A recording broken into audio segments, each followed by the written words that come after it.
Ahoy mga ka-outs at mga kabengbeng, isa na namang Airsoft edition para sa ating channel. Ang ituturo ko sa inyo ngayon is kung paano mag-install ng 3-point sling sa ating mga M4 variant na Airsoft. Pero syempre ang gagamitin natin today is M4 CQBR. Pinalitan ko yung buttstock niya na galing sa Stubby Killer kasi naka-rear wire to, so nandito yung live poly niya. So itong 3-point sling na binili ko is from China. Binili ko siya sa Shopee. Hindi siya branded. Ilalagay ko yung link sa description box ng item na to. So pag binili niyo siya, ang kasama lang is itong mismong 3-point sling at itong maliit na piece na to na ewan ko kung anong tawag dito. So para may attach natin siya, tanggalin muna natin to. Okay. So itong part na to is dun sa buttstock. Pero syempre hindi siya kasya dito dahil masyado tong mataba. So, gumawa tayo ng paraan. Itong strap na to, na recycled. Galing to sa lumang bag. Lahat to ay galing sa lumang bag. Tinahi ko lang siya. Sayang wala akong video kung paano ko siya ginawa. Pero pagganahin nyo na lang yung mga imagination nyo. Alam ko namang mga creative din kayo.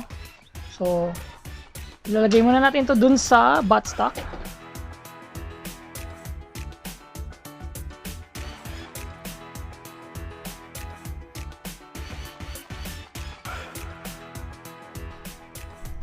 Okay, so usually ang nilalagay nila ang 3-point sling dito sa ilalim ng triangle sight.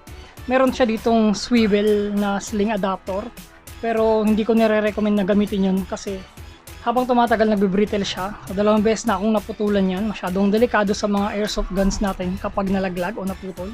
Ang una natin gagamitin is itong maliit na strap na to. So dito sa 3-point sling, itong part na may plastic buckle ang ilalagay dun sa unahan ng M4 o ng rifle natin. So ganito ang pag-attach dun sa may bandang triangle sight.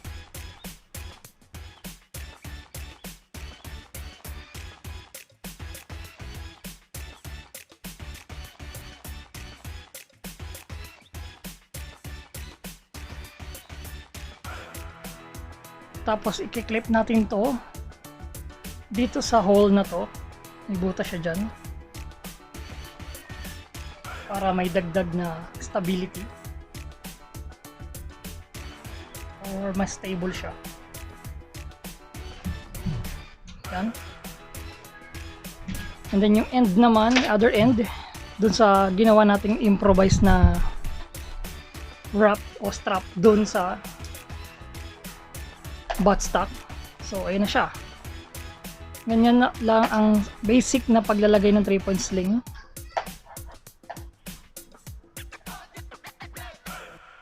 So next time, gagawa tayo ng video, yung actual na pagsusuot nito or pag-carry ng ating rifle using 3-point sling. So hanggang dito na lang ulit at sana may natutunan kayo sa video na to. At kung nagustuhan nyo, huwag nyong kalimutang i-like at mag-subscribe na rin kayo at i-ring nyo yung notification bell para hindi kayo mahuli sa mga susunod nating video. So as always, peace out!